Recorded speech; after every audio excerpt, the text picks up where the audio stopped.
എല്ലാവർക്കും ബിപ്പീസ് ഹൗസിൻ്റെ പുതിയൊരു വീഡിയോയിലേക്ക് സ്വാഗതം. നമുക്ക് കുമ്പളങ്ങ കിട്ടിയിട്ടുണ്ടെങ്കിലേ സാധാരണ നമ്മൾ മോരും കൂടെ കൂട്ടിയൊന്ന് കറി വെക്കും, പുളിശ്ശേരി മാതിരി.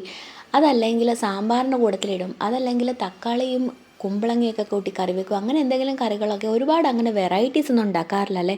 എന്നാൽ ഇന്ന് നമുക്കുണ്ടല്ലോ, നമ്മളുടെ നോർത്ത് ഇന്ത്യൻസൊക്കെ ഈ ചപ്പാത്തിയുടെ കൂട്ടത്തിലൊക്കെ കഴിക്കാൻ പറ്റിയ രീതിയിൽ ഈ കുമ്പളങ്ങ വെച്ചിട്ടൊരു മെഴുക്ക് പുരട്ടി പോലെ ഒന്നുണ്ടാക്കും. ഇത് പക്ഷേ ചപ്പാത്തിയുടെ കൂട്ടത്തിൽ മാത്രമല്ല കേട്ടോ, നമുക്ക് ചോറിൻ്റെ കൂട്ടത്തിലൊക്കെ നല്ല സുഖമായിട്ട് കഴിക്കാം. എന്ന് വെച്ച് കഴിഞ്ഞാൽ ഇത് നമ്മൾ ചമ്മന്തിയൊക്കെ കൂട്ടി ഇളക്കിയും കഴിക്കല്. അപ്പോൾ ഇതൊരു മസാലയൊക്കെയുള്ള ഒരു മെഴുക്ക് പുരട്ടി ആയി കഴിയുമ്പം നല്ല രസമാണ്. ഇത് ചോറിൻ്റെ കൂട്ടത്തിലാണെങ്കിലും ഇളക്കി കഴിക്കാനേ. ഇതുണ്ടാക്കാനായിട്ടാണെങ്കിലും നല്ല എളുപ്പമാണ് കേട്ടോ. അപ്പോൾ ഇതുണ്ടാക്കുന്നത് എങ്ങനെയാണെന്ന് നോക്കിയാലോ. ഇതുണ്ടാക്കാനായിട്ട് ഞാൻ കുറച്ച് കുമ്പളങ്ങ അരിഞ്ഞ് കഴുകി വൃത്തിയാക്കി കൊണ്ടുവന്നിട്ടുണ്ട് കേട്ടോ. ഇത് ഒരുപാടങ്ങ് വലിയ കഷ്ണങ്ങളായിട്ട് മുറിക്കുമൊന്നും വേണ്ട കേട്ടോ, കുറച്ച് ചെറിയ കഷ്ണങ്ങളായിട്ട് മുറിച്ചാൽ മതി. ഞാൻ ഈ മുറിച്ചിരിക്കുന്നത് കണ്ടില്ലേ, ഇതുപോലെയേ. ഇതിൻ്റെ അളവെന്ന് പറയുമ്പം ഒരു 250 ml കപ്പിൽ ഒരു 2.5 കപ്പിന് അടുത്തുണ്ട് കേട്ടോ. ഇനി നമുക്ക് ഒരു പാൻ അടുപ്പത്ത് വെച്ച് ചൂടായി കഴിയുമ്പം കുറച്ച് എണ്ണ ഒഴിച്ച് കൊടുക്കാം.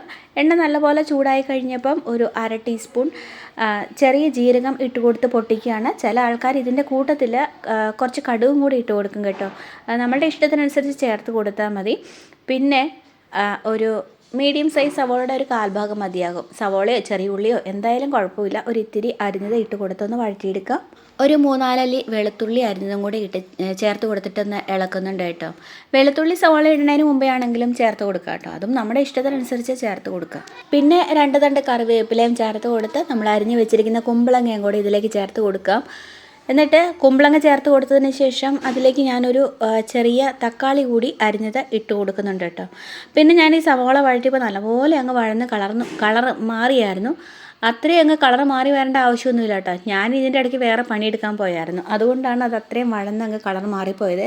ഇനി ഇതിലേക്ക് 1 ടീസ്പൂൺ ഉപ്പ്, 1/4 ടീസ്പൂൺ മഞ്ഞൾപ്പൊടി, 3/4 ടീസ്പൂൺ മുളക് പൊടി, 1/2 ടീസ്പൂൺ ഗരം മസാല ഇത്രയും ചേർത്ത് കൊടുത്തിട്ട് നല്ലതുപോലെ ഇളക്കി യോജിപ്പിച്ച് എടുക്കാം.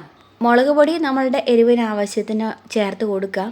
ഇനിയിപ്പം മുളക് പൊടിക്ക് പകരം കുരുമുളക് പൊടിയോ അതല്ലെങ്കിൽ പച്ചമുളകോ അങ്ങനെ എന്തെങ്കിലുമൊക്കെ ചേർക്കണം എന്നുള്ളവർക്ക് അങ്ങനെയും ചേർത്ത് കൊടുക്കാം കേട്ടോ.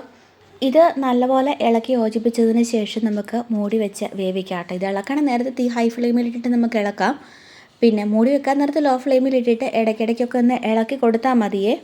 പെട്ടെന്നൊക്കെ ഇളക്കി കൊടുക്കാം എന്നുള്ളവർക്കാണെങ്കിൽ മീഡിയം ഫ്ലെയിമിലൊക്കെ വെക്കാം കേട്ടോ. അപ്പോൾ ഇതിൻ്റെ നമ്മളിതിലേക്ക് വെള്ളമൊന്നും ചേർത്ത് കൊടുക്കണ്ട. ഈ കുമ്പളങ്ങയുടെ വെള്ളം തന്നെത്താനെ ഇറങ്ങി വരും. തക്കാളിയുടെയൊക്കെ വെള്ളം ഉണ്ടല്ലോ. പിന്നെ ഈ ഒരു മെഴുക്ക് പുരട്ടി കുറച്ച് കൂടുതൽ വെള്ളത്തോടു കൂടി വേണമെന്നുള്ളവർക്ക് വേണമെങ്കിൽ വെള്ളം ചേർത്ത് കൊടുക്കാം കേട്ടോ. അപ്പോൾ ഇതൊരു 5-6 മിനിറ്റും കൊണ്ടൊക്കെ കുക്കായി വന്നോളുവേ. പിന്നെ ഞാനിത് ഉണ്ടാക്കിയത് ഒരു ചെറിയ വെള്ളമയത്തോടു കൂടിയാണ് കേട്ടോ. വെള്ളം വേറെ ഒഴിച്ചൊന്നും കൊടുത്തില്ല, ഇതിനകത്ത് വെള്ളം ഇറങ്ങി വന്നത് തന്നെ. അപ്പോൾ ഒട്ടും വെള്ളമില്ലാതെ കുറച്ച് കൂടുതൽ ഡ്രൈ ആയിട്ട് വേണമെന്നുള്ളവർ തീ ഹൈ ഫ്ലെയിമിലിട്ടിട്ട് ഇളക്കി കൊടുത്ത് ആ വെള്ളം അങ്ങ് വറ്റിച്ചെടുത്തിട്ട് കഴിക്കാനായിട്ട് എടുക്കാം കേട്ടോ. അപ്പം അതെ, ഇങ്ങനെ എനിക്ക് തോന്നുന്നു നമ്മുടെ നാട്ടിൽ അങ്ങനെ പലരും ഉണ്ടാക്കാറില്ലാത്ത ഒരു കറിയാണിത് അല്ലേ. അപ്പോൾ ഇത് ചപ്പാത്തിയുടെ കൂട്ടത്തിലും ചോറിൻ്റെ കൂട്ടത്തിലും ഒക്കെ കഴിക്കാൻ നല്ലതാണ് കേട്ടോ. ഇപ്പോൾ കുമ്പളങ്ങയുടെ ഹെൽത്തിനെ പറ്റി ഇപ്പം ഡോക്ടേഴ്സൊക്കെ ഒരുപാട് പറയുന്നുണ്ടല്ലോ. അപ്പോൾ വളരെ നല്ലതാണ്, ഇത് വയറിനൊക്കെ ഒത്തിരി നല്ലതാണെന്നൊക്കെയാണ് പറയാറ്. അപ്പം നമ്മൾക്ക് ഒരേ രീതിയിൽ കുമ്പളങ്ങ കറി വെച്ച് കഴിച്ച് കഴിയുമ്പോൾ നമുക്കൊരു മടുപ്പാണ്. പ്രത്യേകിച്ച് വീടുകളിലൊക്കെ കുമ്പളങ്ങ ഉണ്ടായി കഴിയുമ്പം പിന്നെ എല്ലാവരും അങ്ങോട്ടും ഇങ്ങോട്ടും കൊടുത്ത് എങ്ങനെയെങ്കിലും അതൊന്ന് തീർക്കാൻ വേണ്ടി ശ്രമിക്കുകയാണ്.